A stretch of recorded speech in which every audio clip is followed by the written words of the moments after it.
Kaya let's start kung paano mag-PS guys. Ito lang gagawin.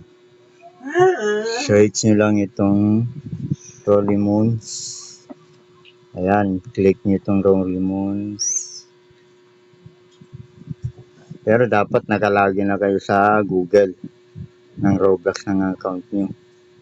Pag search nyo, click nyo lang ito. Games, game catalog. Search nyo lang yung GAG. Tapos, Kasi sa akin lumalabas na agad yan.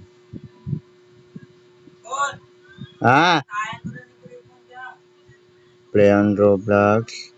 Pag naka-play on Roblox kayo, punta kayo ng server. After mo mag-server, click mo yung PS dyan. Kung may PS ka, sa PS ka pumasok PS mo. Kung wala, gawa ka na lang. After mo mag-join dyan, maglo-load na yun sa'yo. Sa PS, ganun pa rin yung gagawin. Ay, sa computer, ganun pa rin yung gagawin nyo. Okay, maraming salamat. Thanks for watching. Share nyo na.